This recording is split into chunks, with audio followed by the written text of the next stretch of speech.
Hello नमस्कार दोस्तों, स्वागत है आप सभी का गुरु एकेडमी के एप्लीकेशन पर। आशा करता हूं कि आप सब बहुत ही अच्छे हैं। एक बार जल्दी से आज के अपने इस प्यारे से सेशन में जुड़ेंगे। हम लोग रोजाना बातें करते हैं जीएस या जीके के बारे में। आज इसी जीके या जीएस के बारे में हम लोग आगे बातें करेंगे। जीके या जीएस के अंदर एक सब्जेक्ट है जिसका नाम है केमिस्ट्री, यानी कि रसायन विज्ञान। आज हम लोग पढ़ेंगे कि भाई रसायन विज्ञान से एग्जाम में कैसे कैसे क्वेश्चन हमें देखने को मिलते हैं। ठीक है, रसायन विज्ञान की जो हमारी क्लास है वो है class number first. Class number first है रसायन विज्ञान की। थोड़ी थोड़ी बेसिक चीजें समझेंगे, उसके बाद हम लोग क्वेश्चंस पर आएंगे कि भाई कैसे क्वेश्चन हमें केमिस्ट्री से देखने को मिलते हैं। तो शुरुआत करेंगे प्रथम क्वेश्चन से। प्रथम क्वेश्चन क्या दिया गया है? आधुनिक रसायन विज्ञान के जनक के रूप में किसे जाना जाता है? बहुत प्यारा क्वेश्चन है, आप लोगों ने पढ़ा भी इसके बारे में। ये तो सबसे बेसिक क्वेश्चन होता है एग्जाम के अंदर कि इसका फादर कौन है। कोई चीज पढ़ते हैं तो उसका पिता ही पूछा जाता है। तो रसायन विज्ञान के पिता के बारे में आप लोग नाम याद रखेंगे, एंटोनी लेवोजियर। एंटोनी लेवोजियर को रसायन विज्ञान का पिता बोला जाता है। अभी रसायन विज्ञान से क्या क्या बात आप लोग याद रखेंगे? केमिस्ट्री। सबसे पहले आपको एग्जाम में मिलेगा कि केमिस्ट्री शब्द किस भाषा के शब्द से बना, तो आप लोग बोलेंगे केमिस्ट्री ग्रीक भाषा का शब्द है कीमिया, CHEMIA, कीमिया। इस कीमिया भाषा से बना है। इस कीमिया का अर्थ क्या है, तो आप लोग बोलेंगे कि ब्लैक मैटर।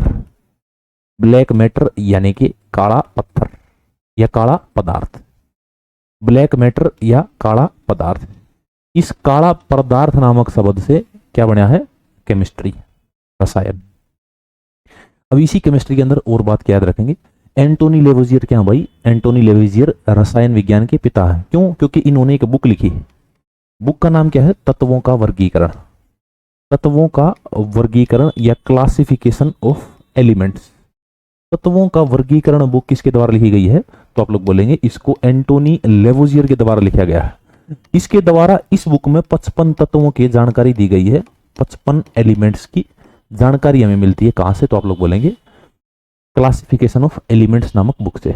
जिसको किसने लिखा है? तो आप लोग बोलेंगे इसे लिखा है एंटोनी लेवोजियर ने।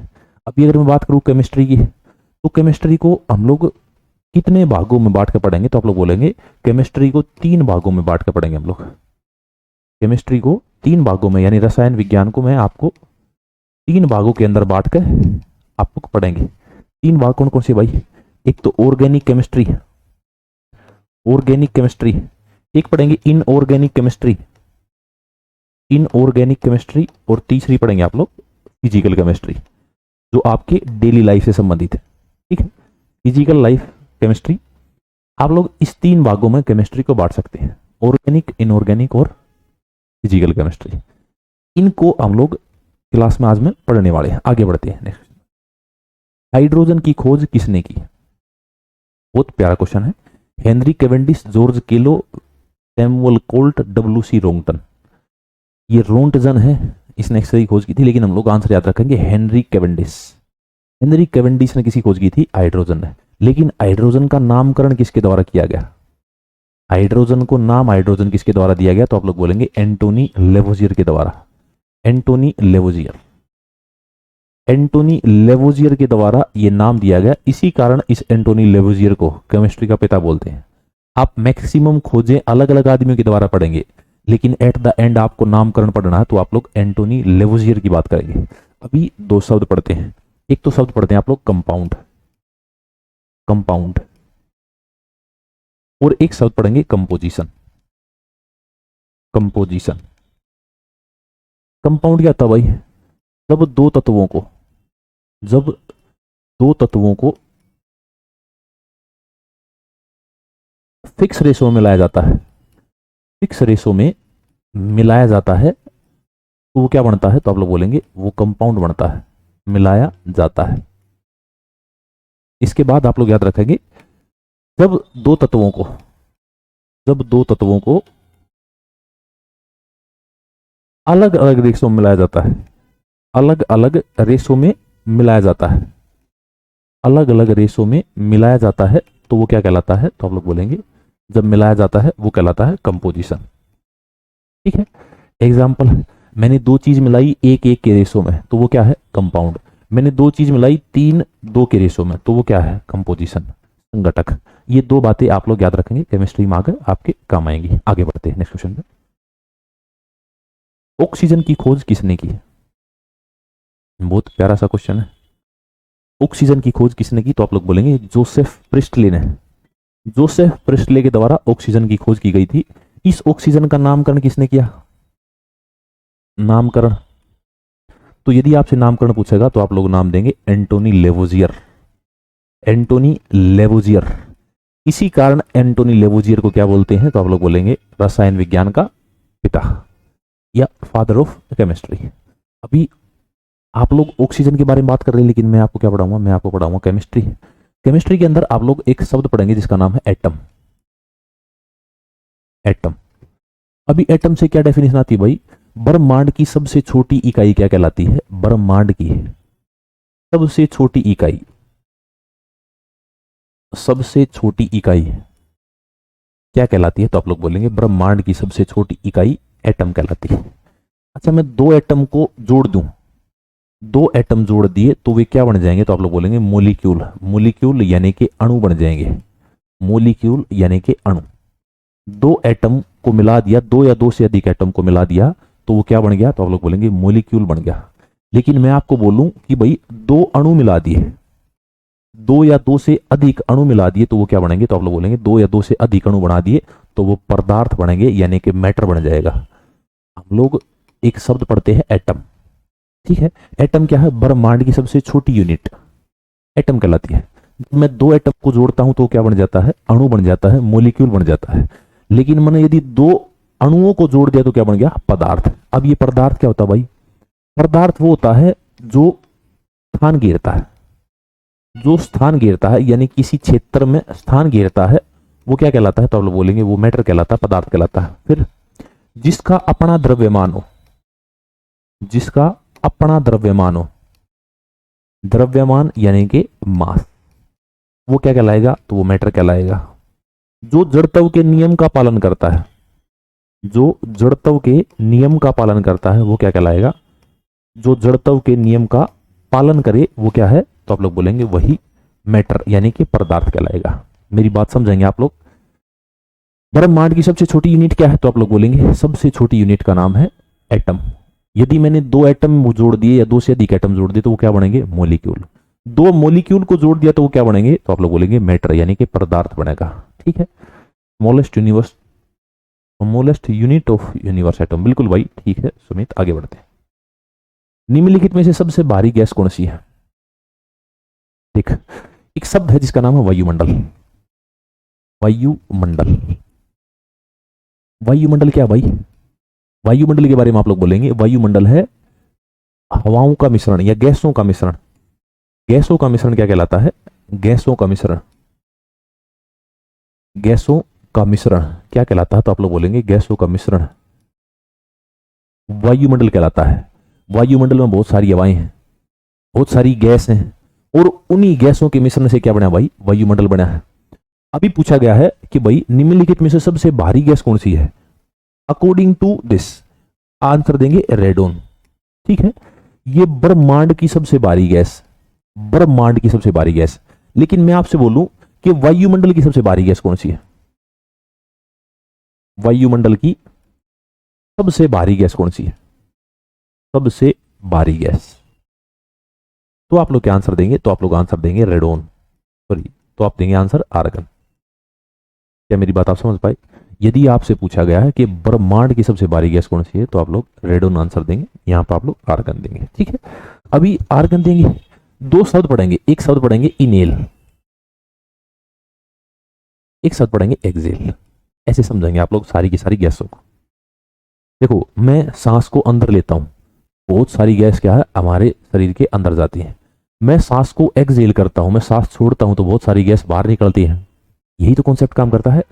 अभी इन एल में बहुत सारी गैस जाती हैं, कौन कौन सी जाती हैं? तो सबसे पहले तो आप लोग बोलेंगे कि ऑक्सीजन जाती है। जब मैं सांस खींचता हूं तो सबसे इंपॉर्टेंट क्या है? ऑक्सीजन। और ऑक्सीजन ही किसके लिए उत्तरदायी है?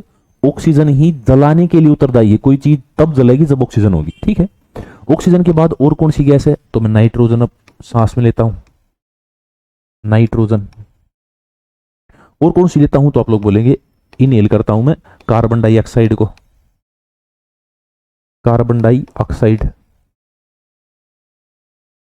और वजन के तौर पर मैं किसे लेता हूं तो आप लोग बोलेंगे मैं एक गैस को लेता हूं जिसका नाम क्या है, आर्गन। ये सारी की सारी कौन सी गैस है जो मैंने इनहेल की, कितनी कितनी क्वांटिटी में की तो आप लोग बोलेंगे 20.98% मैंने क्या लिया तो आप लोग बोलेंगे 20.98% इनहेल किया मैंने ऑक्सीजन को। नाइट्रोजन 78%, कार्बन डाइऑक्साइड 0.03%, आर्गन तो आर्गन के बारे में आप लोग बोलेंगे 0.09%। ये क्या है, ये जब मैंने इनहेल किया तो ये सारी की सारी गैसें इस क्वांटिटी में मेरे शरीर के अंदर गई, लेकिन जब मैंने एक्सहेल किया तो ये सारी गैसें तो बाहर निकलेंगी। ऑक्सीजन कितनी निकलती है तो आप लोग बोलेंगे ऑक्सीजन 17% निकलती है। नाइट्रोजन कितनी निकलती है, सेम निकलती है 78%। अगर मैं कार्बन डाइऑक्साइड की बोलूं तो आप लोग बोलेंगे 4% कार्बन डाइऑक्साइड बाहर आती है। अगर मैं आर्गन की बोलूं तो 0.09%। इनहेल और एक्सहेल ये दो बात याद रखेंगे, जब हम सांस लेते हैं तो ये एक गैसें हमारे अंदर जाती है इतनी इतनी क्वांटिटी में, जब हम सांस बाहर छोड़ते हैं तो ये एक गैसें बाहर आती है इतनी इतनी क्वांटिटी में। ये दो बात आप लोग याद रखेंगे। आगे बढ़ते हैं नेक्स्ट क्वेश्चन।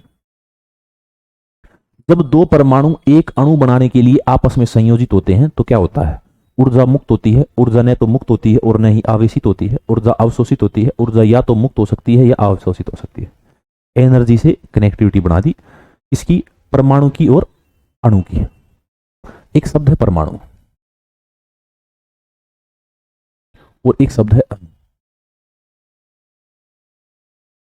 ये दो शब्द हैं। परमाणु क्या भाई, परमाणु के बारे में आप सबसे पहली बात बोलेंगे ये ब्रह्मांड की सबसे छोटी इकाई है, ब्रह्मांड की सबसे छोटी इकाई। अभी थोड़ा सा मैं आपको डरने वाली बात बताऊंगा, क्या है तो आप लोग बोलेंगे ब्रह्मांड की सबसे छोटी इकाई क्या है, परमाणु, और ब्रह्मांड की सबसे छोटी इकाई क्या है, अणु। दोनों एक ही हैं। ब्रह्मांड की, ये भी ब्रह्मांड की सबसे छोटी इकाई है। ब्रह्मांड की सबसे छोटी इकाई यदि आपको एग्जाम में पूछ ले अणु तो आप लोग अणु आंसर दे देंगे। क्या मेरी बात आप लोग समझ पाए? ब्रह्मांड की सबसे छोटी इकाई परमाणु भी और अणु भी। आगे देखो इसको चीजें कैसे कैसे डिस्क्लोज होंगी। ये जो परमाणु है ये केमिकल रिएक्शन में भाग लेता है। जब कोई केमिकल रिएक्शन होगा तो उस केमिकल रिएक्शन में कौन भाग लेता है तो आप लोग बोलेंगे परमाणु लेता है, भाग लेता है। लेकिन जो अणु है, अणु परमाणु अभिक्रिया रासायनिक अभिक्रिया में भाग नहीं लेता, यानी केमिकल रिएक्शन में भाग नहीं लेता। केमिकल रिएक्शन, केमिकल रिएक्शन में भाग नहीं लेता। देखो दो बातें निकल के आई, एक तो केमिकल रिएक्शन में भाग लेता है, एक नहीं लेता, क्योंकि ये दो परमाणु जुड़ गए ना, अणु बना। इसके बाद जो परमाणु है यानी कि एटम है, इसको हम लोग नंगी आंखों से नहीं देख सकते, इन्हें नग्न आंखों से नहीं देखा जा सकता। नग्न आंखों से नहीं देखा जा सकता, उसके लिए कोई यंत्र की आवश्यकता होगी, देखा जा सकता।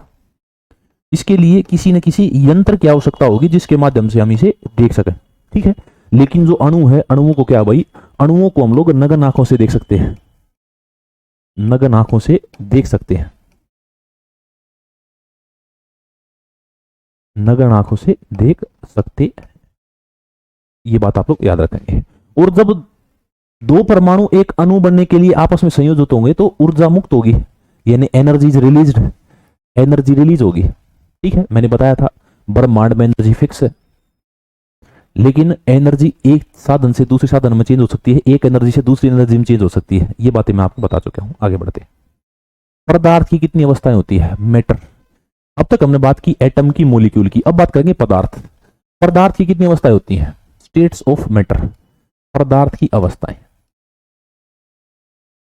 यदि मैं बात करूं पदार्थ की अवस्थाओं के बारे में, इस पदार्थ की अवस्थाएं होती है मोर देन 5, लेकिन एग्जाम के पॉइंट ऑफ व्यू से हम 5 ही पढ़ते हैं। 5 कौन कौन सी भाई, सबसे पहली है पदार्थ की अवस्था सॉलिड, दूसरे पर क्या है लिक्विड, ठोस द्रव गैस बोलते हैं ना, सॉलिड लिक्विड, और तीसरी क्या है तो आप लोग बोलेंगे गैस, ठोस द्रव और गैस। ये 3 अवस्थाएं भाई किसकी तो आप लोग बोलेंगे ये 3 अवस्थाएं हैं पदार्थ की, सॉलिड लिक्विड गैस। ठोस, द्रव और गैस, ये तीन अवस्थाएं हैं पदार्थ की। लेकिन एक चौथी अवस्था है जिसका नाम क्या है?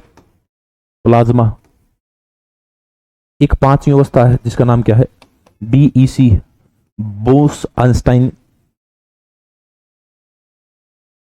ये पांच अवस्थाएं भाई, सॉलिड, लिक्विड, गैस, सभी को पता है। एक चौथी, पांचवी और याद रखेंगे। जो ये तीन अवस्थाएं हैं, सॉलिड, लिक्विड और गैस, सॉलिड, लिक्विड और गैस, ये तीन अवस्थाएं हैं, सॉलिड, लिक्विड और गैस। इन तीन अवस्थाओं को मैं आपको इंटरमोलिक्यूलर फोर्स या अंतर आणविक बल, इसके माध्यम से समझाने का काम करूंगा।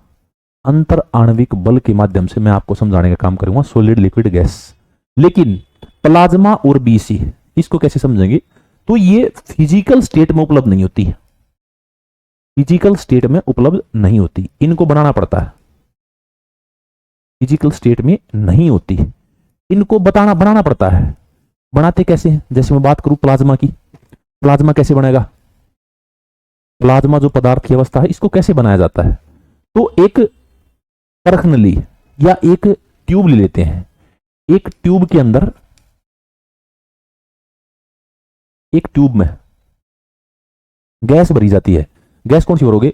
एक ट्यूब में आर्गन गैस भर देते हैं हम लोग। आर्गन भर दो या फिर रेडोन भर दो, ठीक है। उसको दोनों तरफ से बंद कर दो। उसके बाद उसके अंदर इलेक्ट्रिसिटी पास कराओ, यानी विद्युत पास कराएंगे, इलेक्ट्रिसिटी पास कराएंगे। जब इलेक्ट्रिसिटी पास कराएंगे तो कैसी स्टेट बनेगी? तो प्लाज्मा स्टेट बन जाएगी। मेरी बात आप लोग समझ पाए? प्लाज्मा कैसे बनेगा? मैंने एक ट्यूब ली और इस ट्यूब के अंदर क्या भर दी? गैस भर दी। इसके अंदर गैस भर दी और अब इससे क्या किया? इलेक्ट्रिसिटी गुजार दी। इलेक्ट्रिसिटी गुजरी तो यहां पर एक पदार्थ बनेगा, वो पदार्थ की चौथी, फोर्थ स्टेट। और उसी फोर्थ स्टेट को क्या बोलते हैं? तो आप लोग बोलेंगे फोर्थ स्टेट को प्लाज्मा बोलते हैं। कैसी बनी, आपको समझ में आई? ठीक है, आगे बढ़ते हैं नेक्स्ट में।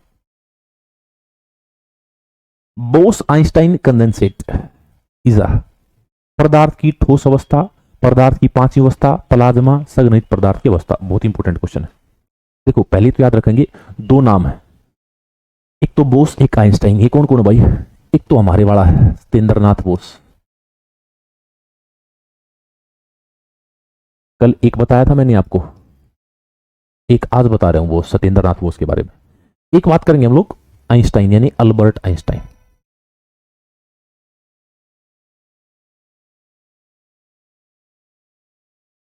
ये दो आदमी। जो सत्येंद्रनाथ बोस है, इसने पदार्थ की पांचवी अवस्था के बारे में जानकारी दी, पदार्थ की पांचवी, फिफ्थ स्टेट के बारे में जानकारी दी, ठीक है।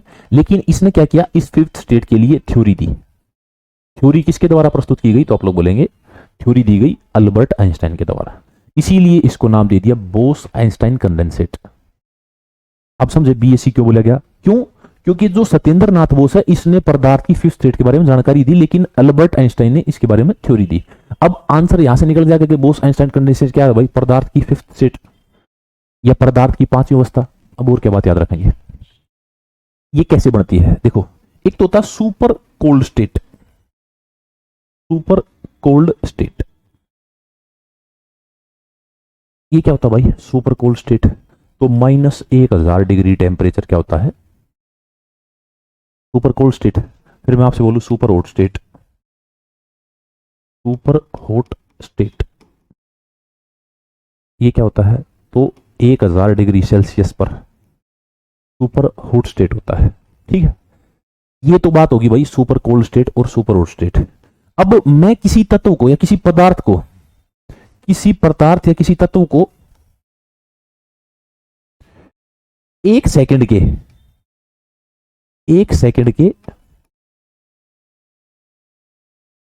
99,000वें भाग, जब मैं किसी पदार्थ या तत्व को एक सेकंड के 99,000वें भाग पर या तो सुपर हॉट स्टेट में लेकर आऊं या तो सुपर हॉट स्टेट में लेकर आऊं या सुपर कोल्ड स्टेट में लेकर आऊं, सुपर कोल्ड स्टेट में लेके आऊंगा तो क्या बनाएगा भाई?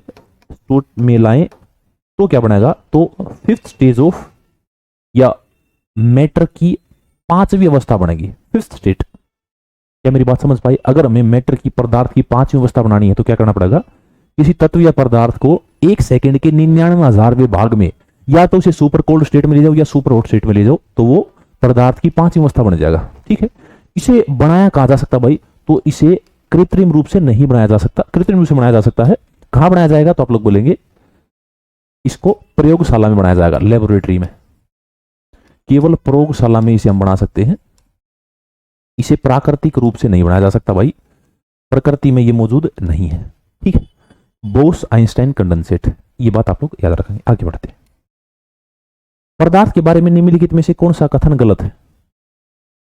पदार्थ के बारे में कौन सा कथन गलत है? अगर मैं बात करूं पदार्थ के बारे में, यहां पर बोल दिया पदार्थ की दो मूलभूत अवस्थाएं होती है। पदार्थ परमाणुओं और अणुओं नामक कणों से बनता है। ब्रह्मांड में सब कुछ पदार्थ और ऊर्जा से बना है। पदार्थ वह है जिसमें द्रव्यमान होता है और स्थान घेरता है। देखो, अब 3 बातें तो आपको क्लियर होगी, इसमें से एक बात क्लियर नहीं हुई। देखो, आपको पता पदार्थ की 2 से ज्यादा अवस्थाएं होती है। मैंने भी बताया था ना, सॉलिड, लिक्विड, गैस या फिर प्लाज्मा या फिर बीएससी। तो इसमें पूछा है गलत क्या है, तो गलत तो यही हो गया ना, पहला ही वाला। अब इस बात से हमें यह भी पता चल गया कि ये 3 ठीक हो गए। पदार्थ परमाणु और अणुओं के नामक कणों से बना है। ब्रह्मांड में जब सब कुछ पदार्थ और ऊर्जा से बना है। पदार्थ वह है जिसमें द्रव्यमान होता है, स्थान घेरता है। ये बात तो मैंने आपको लिखवा दी। ठीक है, अभी इसी पदार्थ को हम लोग डिवाइडेशन करते हैं। इस पदार्थ के बारे में पढ़ते हैं भाई। हम लोग पदार्थ को 2 पार्ट में पढ़ते हैं। कैसे कैसे? एक तो फिजिकल स्टेट। फिजिकल स्टेट मैंने आपको बता दिया भाई, सॉलिड, लिक्विड, गैस, ये सारी चीजें मैंने आपको बता दी। ये पदार्थ की फिजिकल स्टेट। लेकिन पदार्थ की एक केमिकल स्टेट भी होती है। केमिकल स्टेट, रासायनिक। अभी केमिकल स्टेट में हम लोग क्या पढ़ते हैं भाई? केमिकल कितने प्रकार के होते हैं? तो 2 प्रकार के होते हैं। 2 कौन कौन से होते हैं? एक तो प्योर शुद्ध पदार्थ और एक इम्प्योर यानी कि अशुद्ध पदार्थ। प्योर और इम्प्योर। अब इसी प्योर को भी हम लोग 2 पार्ट में तोड़ते हैं। एक में आते हैं तत्व यानी कि एलिमेंट, एक में आते हैं यौगिक। अगर मैं तत्व की बात करूं तो तत्व के 3 पार्ट बनाते हैं हम लोग, धातु, अधातु, उपधातु, मेटल, नॉन मेटल और मेटालॉइड। धातु, अधातु और उपधातु, इस तरीके से बांटते हैं। फिर मैं यौगिक की बात करूं तो यौगिक को 2 पार्ट में तोड़ते हैं हम लोग, कार्बोनिक एंड इनकार्बोनिक। इनकार्बोनिक, ये 2 पार्ट में तोड़ते हैं हम लोग। मेरी बात आप लोग समझेंगे कि टेबल के माध्यम से आपको ज्यादा समझ में आएगा। एक पदार्थ है, या तो फिजिकल स्टेट में होगा या केमिकल स्टेट में होगा। फिजिकल स्टेट में है तो सॉलिड, लिक्विड, गैस होगा। केमिकल स्टेट में तो प्योर या इम्प्योर होगा। अगर वो प्योर है तो उसके अंदर तत्व या यौगिक होंगे। तत्व क्या है भाई? धातु, अधातु और उपधातु। और यौगिक क्या है? कार्बोनिक और इनकार्बोनिक। इम्प्योर की बात कर लेते हैं। इम्प्योर क्या है? इम्प्योर है मिश्रण। इम्प्योर क्या है? मिश्रण। अभी इसी मिश्रण को भी 2 भागों में तोड़ते हैं हम लोग। एक समांगी मिश्रण, समांगी, एक असमांगी मिश्रण, असमांगी मिश्रण, असमांगी मिश्रण। ये 2 पार्ट में तोड़ दिया, एक हेट्रोजीनियस, एक होमोजीनियस। इन दोनों के बारे में हम लोग आगे बात करेंगे। आप इस टेबल के माध्यम से केवल इतना समझेंगे कि जो पदार्थ है इसको 2 पार्ट में तोड़ा, एक फिजिकल स्टेट, एक केमिकल स्टेट। फिजिकल स्टेट की बात कर चुके हैं, सॉलिड, लिक्विड, गैस की। केमिकल स्टेट में या प्योर होगा या इम्प्योर होगा, शुद्ध होगा या अशुद्ध होगा। अभी शुद्ध में 2 पार्ट होंगे, एक एलिमेंट होंगे और एक मिक्सचर होगा, यानी तत्व होंगे और कंपाउंड यौगिक होंगे। अगर तत्वों की बात करूं तो धातु, अधातु, उपधातु। यौगिक की बात करूं तो कार्बनिक और इनकार्बनिक। अगर मैं मिश्रण या इम्प्योर की बात करूं तो समांगी और असमांगी है। 2 पार्ट्स में हम लोग इसको डिवाइड करेंगे। ये पदार्थ की अवस्थाएं हैं केमिकल स्टेट में। हम इनके बारे में बहुत ज्यादा बात करेंगे, ये टॉपिक बनेंगे। ये carbon and its compound topic बनेगा। ये मेटल, नॉन मेटल और मेटालॉइड। अब तक हम बात कर चुके हैं एटम के बारे में। एटॉमिक स्ट्रक्चर हम लोग अलग से पढ़ेंगे, अभी केवल एटम की बात की है।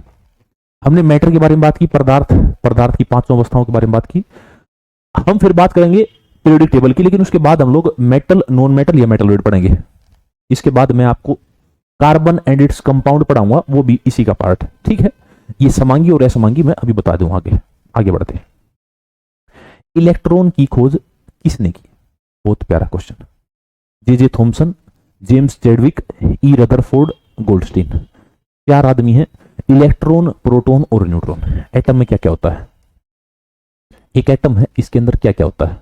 एटम के अंदर इलेक्ट्रॉन होता है, इलेक्ट्रॉन, फिर होता है प्रोटॉन,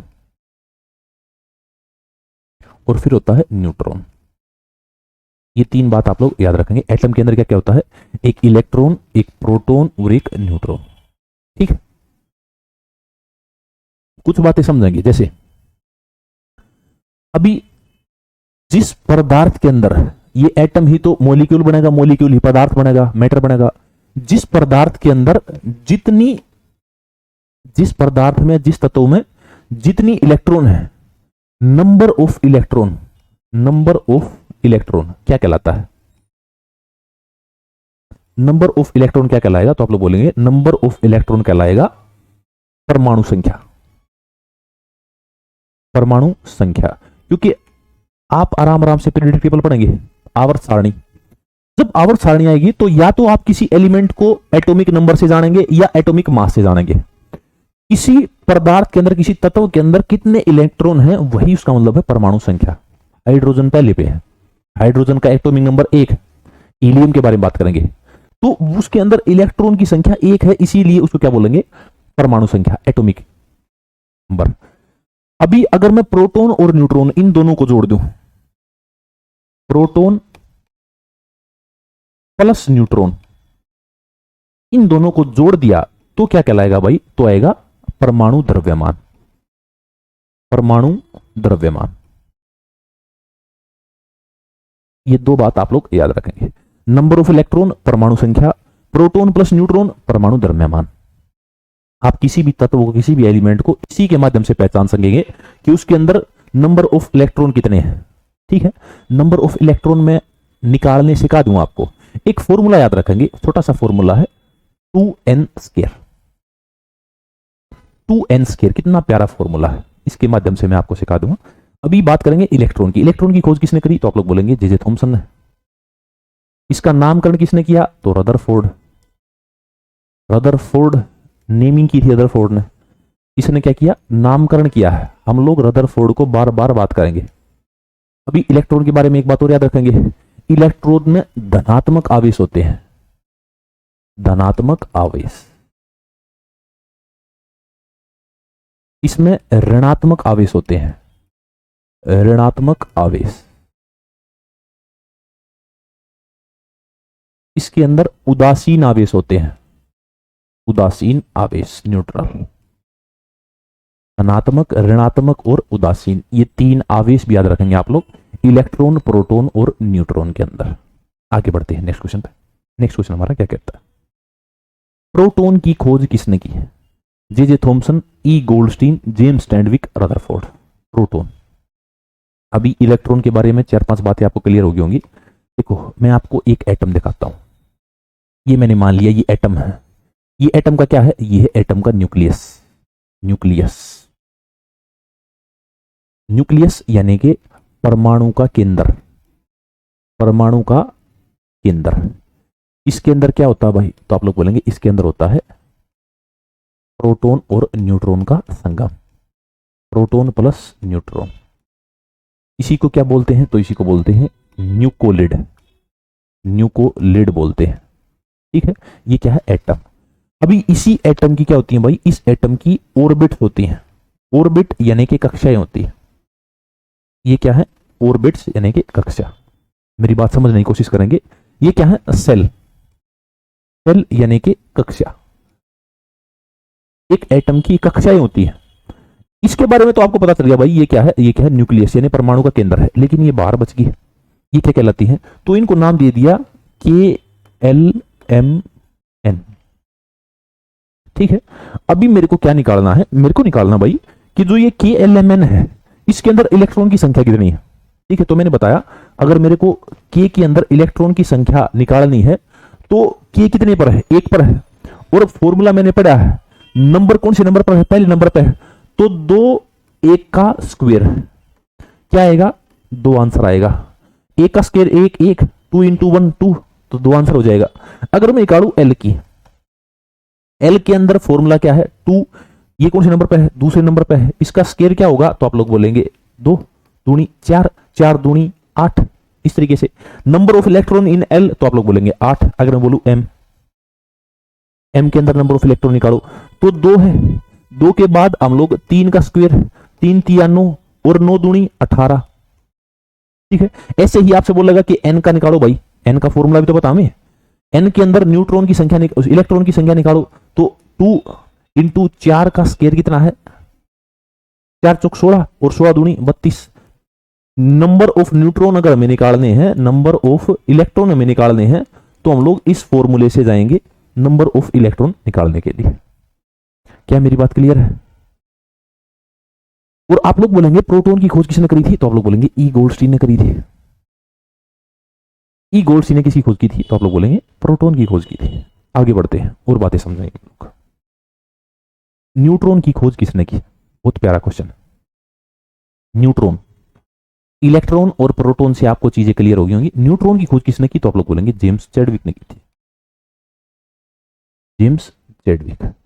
अभी के लिए मैंने आपको केवल कितना बताया कि भाई आप इलेक्ट्रॉन के बारे में ये बात याद रखेंगे, इलेक्ट्रॉन के बारे में नंबर ऑफ इलेक्ट्रॉन याद रखेंगे। लेकिन मैंने आपको बताया कि भाई 2 को मर्ज करेंगे हम लोग, प्रोटॉन को प्रोटॉन प्लस में न्यूट्रॉन को मर्ज करेंगे तभी हम चीजों को निकाल सकते हैं। प्रोटॉन प्लस में न्यूट्रॉन, ये क्या है एटॉमिक मास यानी कि परमाणु द्रव्यमान। अब ये परमाणु द्रव्यमान किसी भी चीज का है तो आप लोग बोलेंगे कि भाई द्रव्यमान को किसमें मापा जाता है, तो द्रव्यमान के लिए आप लोग याद रखेंगे इस द्रव्यमान को केजी यानी किलोग्राम के अंदर मापा जाएगा। ये बातें आप लोग यहां से याद रखेंगे। आगे बढ़ते हैं नेक्स्ट क्वेश्चन पे। अंतर आणविक बल डैश में पाए जाते हैं। अंतर आणविक बल, अभी इसको समझेंगे ये क्या होता है। अंतर आणविक बल, अंतर आणविक बल, इसको समझने का काम करेंगे एक बार। इसकी डेफिनेशन भी मैं आपको बताऊं, 2 अणुओं के बीच, 2 या 2 से ज्यादा अणुओं के बीच लगने वाला बल, लगने वाला बल क्या कहलाता है तो आप लोग बोलेंगे बल अंतर आणविक बल कहलाता है। एग्जाम्पल मैंने मान लिया कि भाई ये है एक पदार्थ यानी कि मैटर, और इसके अंदर क्या है, इसके अंदर अणु है, और अणु कैसे हैं, ऐसे ठूस ठूस के भर रखे हैं। ऐसे ठूस ठूस के यदि मैंने भर दिए तो इसका मतलब क्या होगा, इसके अंदर बल ज्यादा होगा क्योंकि तो फटने वाला है। इसी को क्या बोलते हैं अंतर आणविक बल। फिर मैं आपको बोलूं कि भाई अंतर आणविक बल कम है तो आप लोग ऐसे ऐसे ऐसे ऐसे कर देंगे, ठीक है। एक अंतर आणविक बल ये हो गया, एक स्टेट तो ऊपर समझ में आ गई और दूसरी स्टेट यहां समझ में आ गई। अभी तीसरा अंतर आणविक बल मैं आपको समझाऊं कि भाई दूर दूर चीजें हैं। ये क्या है, अंतर आणविक बल सबसे कम। बहुत प्यारा कंसेप्ट है, आप समझेंगे। 2 अणुओं के बीच या 2 से ज्यादा अणुओं के बीच लगने वाला बल क्या कहलाता है तो आप लोग बोलेंगे अंतर आणविक बल। अभी आप लोग देखेंगे भाई एक ठोस है, एक द्रव है, एक गैस, इनको लिख लेते हैं हम लोग, सॉलिड, लिक्विड और गैस। सॉलिड लिक्विड गैस में आपसे पूछेगा कि सॉलिड में अंतर आणविक बल कितना होता है, अंतर आणविक बल कैसा होता है, तो आप लोग बोलेंगे सॉलिड के अंदर अंतर आणविक बल उच्च होता है। उच्च होता है यानी कि बहुत ज्यादा होता है। कैसे समझेंगे, ये मैंने आपको एक मैटर की अवस्था बताई सॉलिड। अभी इसके अंदर बिल्कुल ऐसे टच कर करके हमने गोले बना दिए, बिल्कुल टच कर करके। ये इसका मतलब क्या है, इसका मतलब है अंतर आणविक बल बहुत ज्यादा है किसके अंदर, सॉलिड के अंदर। फिर आपसे बोलेगा कि लिक्विड के अंदर अंतर आणविक बल कैसा होता है, तो यदि हमें लिक्विड को पहचानना है तो अंतर आणविक बल सामान्य होगा।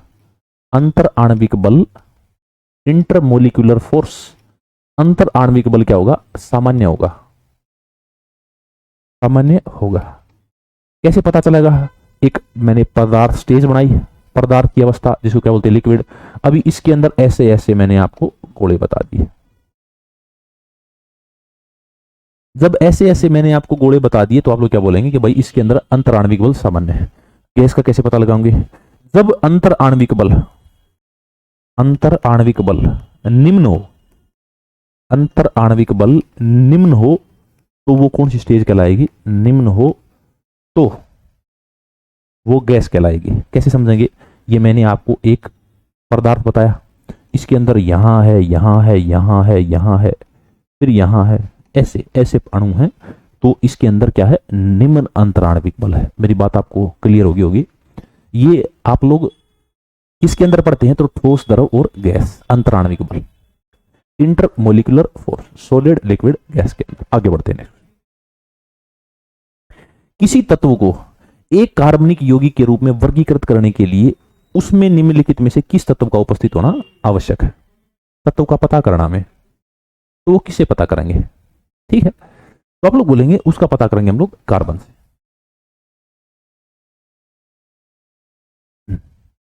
तत्व क्या होता है भाई? एलिमेंट। वैसे तो आप लोग इसे पढ़ेंगे भाई धातु, अधातु, धातु, लेकिन इसकी डेफिनेशन के बारे में बात करूं, जब दो या दो से अधिक, दो या दो से अधिक कार्बन मिलकर, अधिक कार्बन मिलकर किसी वस्तु का निर्माण करते हैं, किसी वस्तु का निर्माण करते हैं, तो वो क्या कहलाता है? तो आप लोग बोलेंगे वही कहलाता है तत्व। जब दो या दो से अधिक कार्बन मिलकर किसी वस्तु का निर्माण करते हैं तो वो तत्व कहलाता है। अब एक शब्द पढ़ते हैं आप लोग, यौगिक। यौगिक क्या होता है भाई? जब दो या दो से अधिक, जब दो या दो से अधिक तत्व मिलते हैं, अधिक तत्व मिलते हैं, तो वो किसका निर्माण करते हैं? तत्व मिलते हैं तो वो यौगिक का निर्माण करते हैं। मेरी बात आपको क्लियर होगी।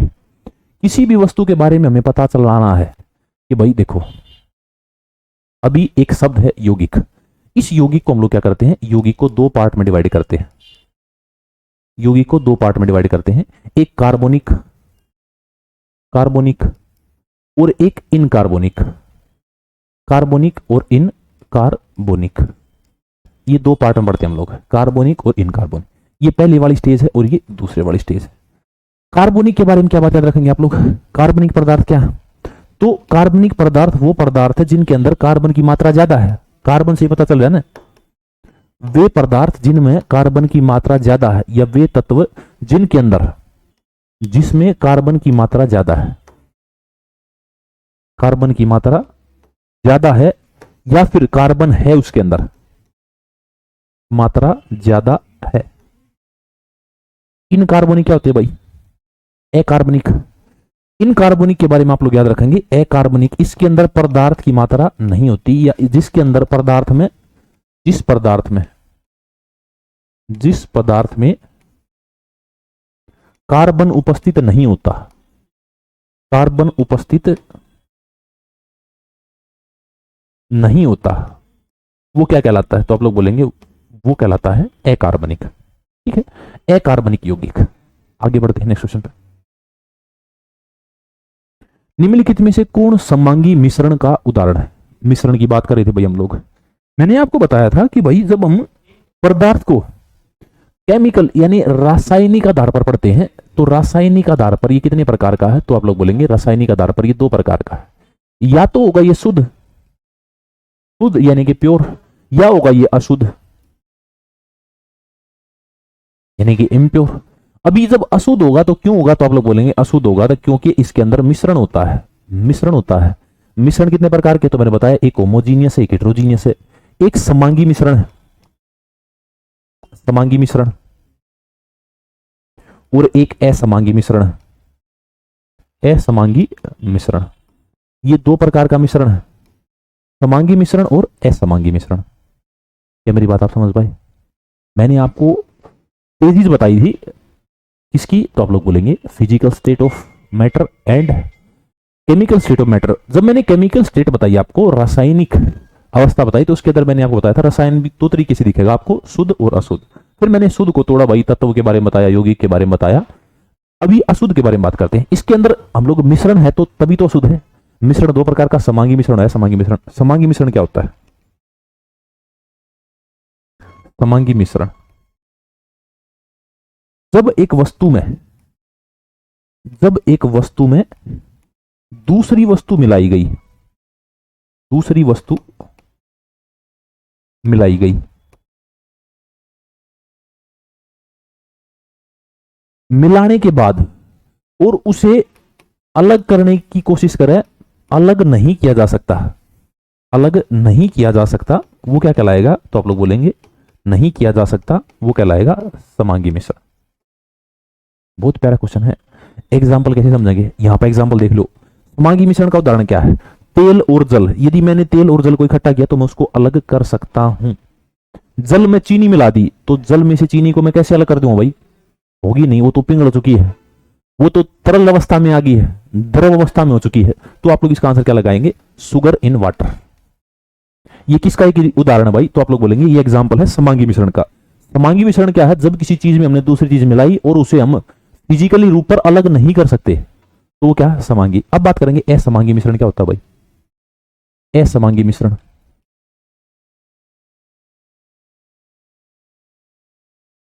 ये क्या होता है? जब एक वस्तु से, एक वस्तु में दूसरी वस्तु मिलाई, दूसरी वस्तु मिलाई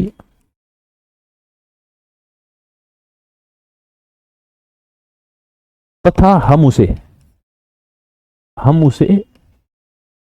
किसी फिजिकल रिएक्शन के माध्यम से अलग कर सकते हैं।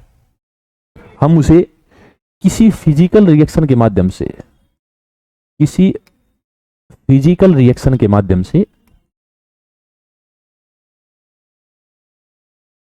से अलग कर सकते हैं, अलग कर सकते हैं। तो वो क्या कहलाता है? तो आप लोग बोलेंगे अलग कर सकते हैं तो वो असमांगी मिश्रण कहलाता है। यानी कि उसको हम लोग दो पार्ट में तोड़ सकते हैं। एग्जाम्पल, पानी से रेत। पानी से जो रेत है उसको हम लोग क्या कर सकते हैं? अलग कर सकते हैं।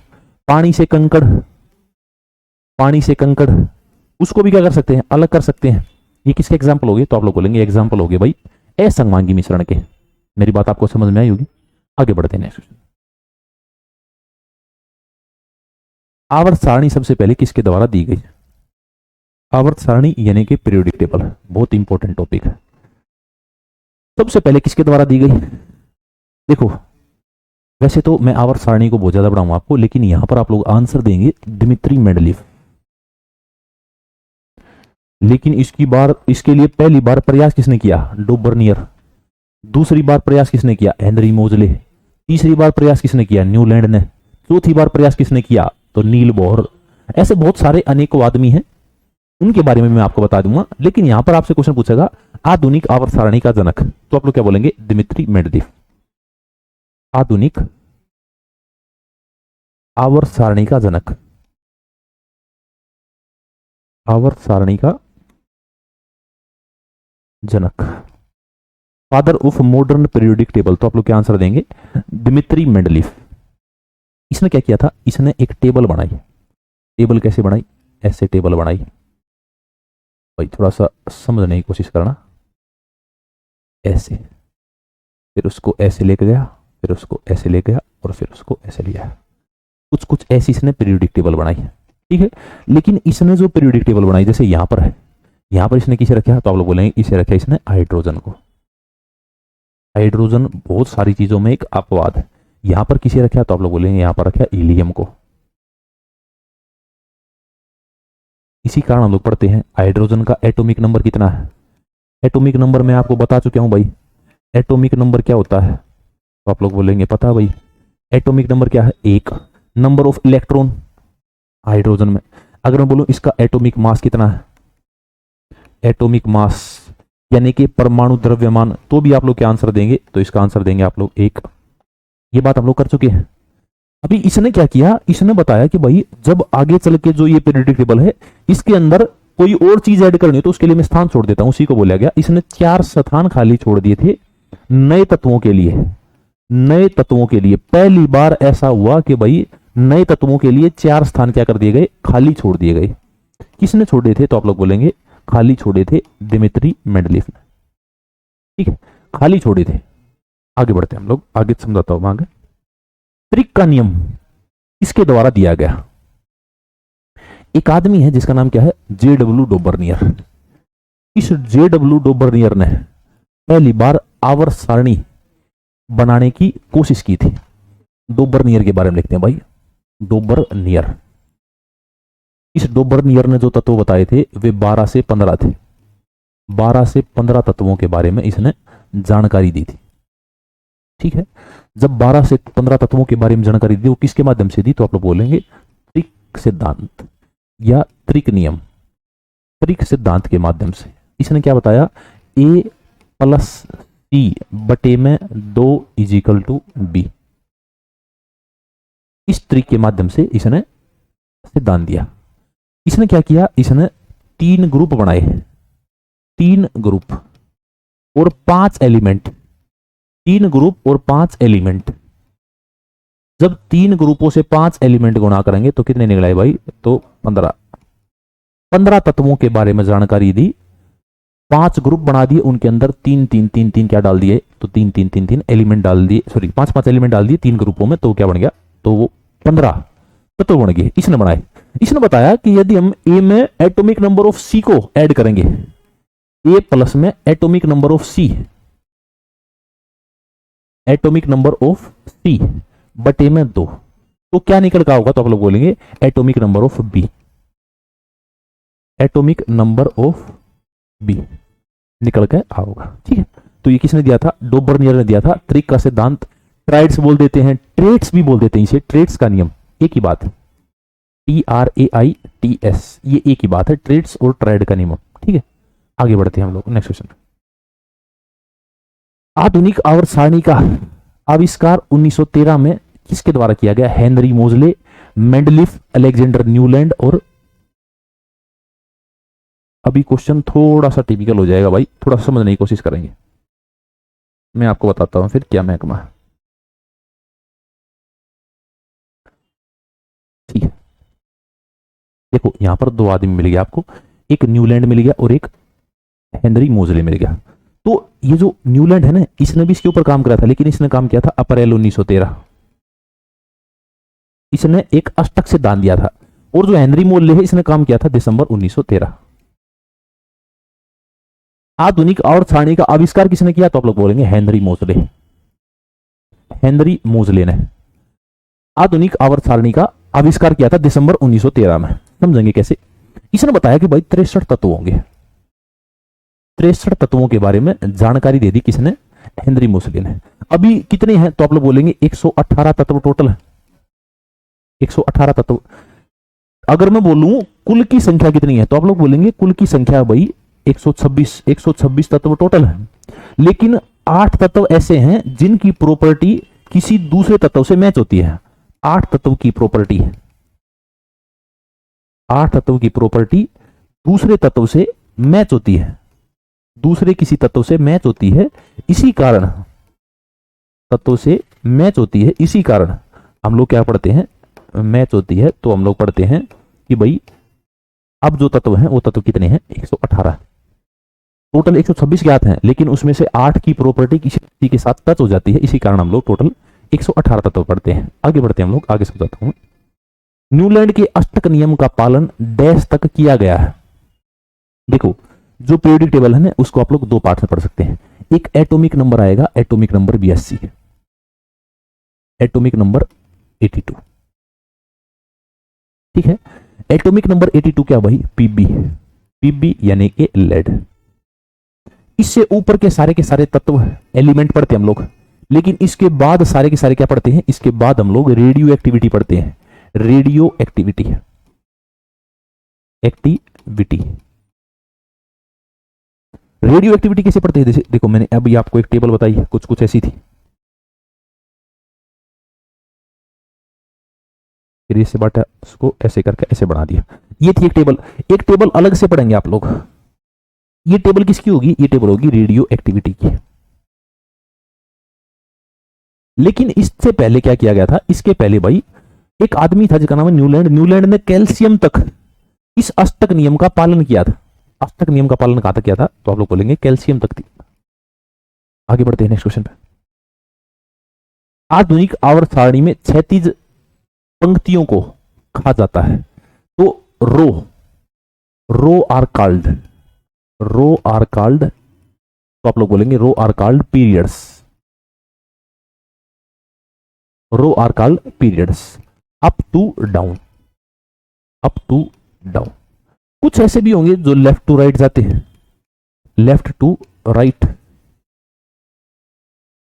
तो इनको किस तरीके से बांटा इन्होंने ग्रुप बांटे और क्या बांट दिए, पीरियड्स बांट दिए, ग्रुप और पीरियड्स। 9 ग्रुप और 7 पीरियड बांटे, टोटल कितने हो गए, तो आप लोग बोलेंगे 63। कितने तत्व निकल के आगे, तो 63 एलिमेंट निकल के आगे। क्या मेरी बात समझ पाए? और इन्होंने 36 पंक्तियों को ही क्या कहा था भाई, हॉरिजॉन्टल रोज इन मोर टेबल नोन एज, तो आप लोग बोलेंगे पीरियड्स के रूप में जाना गया। और ये जो दूसरे वाले हैं ये क्या कहलाए, तो आप लोग बोलेंगे ये कॉलम कहलाए। अप टू डाउन क्या कहलाए, कॉलम। ऐसे कॉलम खड़े कर दिए और ऐसे पीरियड्स हो गए। ठीक है, आगे बढ़ते हैं नेक्स्ट क्वेश्चन। बोर का मॉडल निम्नलिखित में से किससे संबंधित है? बोर, ये कौन है भाई, नाइल बोर, नील बोर। एक आदमी है, देखो सबसे पहले आप लोग इस आदमी को याद रखेंगे, उस पहले आदमी का नाम क्या है, डोबरनियर। डोबरनियर पहली बार आवर्त सारणी बढ़ाने का प्रयास इसी ने किया था। दूसरा जो प्रयास किया वो किसने किया, तो आप लोग बोलेंगे हेनरी मोसले ने। तीसरा जो काम किया वो न्यूलैंड ने किया। न्यूलैंड को आप लोग हेनरी मोसले से पहले ले सकते हैं, क्योंकि अप्रैल 1913 में लगा था और ये दिसंबर 1913 में लगा था। अप्रैल 1913 में कौन लगा था, तो न्यूलैंड, अष्टक का नियम दिया था।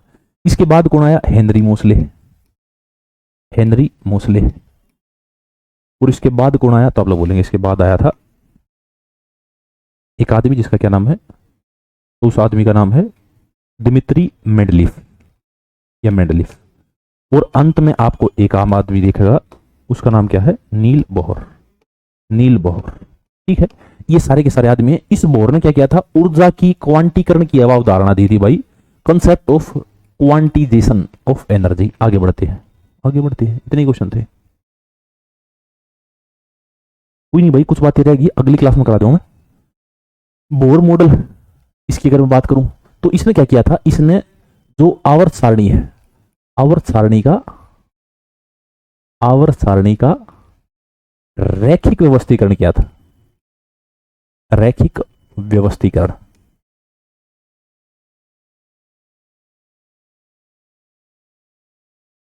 आवर्त सारणी का रैखिक व्यवस्थीकरण किसके द्वारा किया गया, तो आप लोग आंसर देंगे नील बोहर के द्वारा किया गया था। ठीक है, ये थी भाई आज की अपनी क्लास, आशा करूंगा आपको समझ में आई होगी।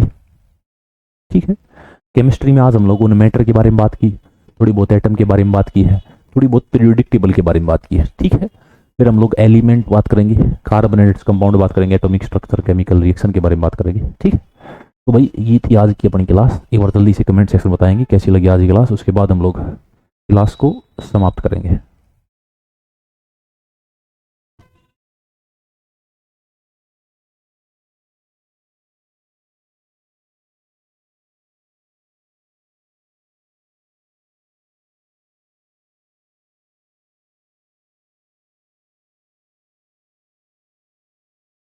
ठीक है भाई, तो आज के लिए इतना ही रखते हैं, और बातें करेंगे हम लोग नेक्स्ट क्लास में। Thank you, tata, bye bye.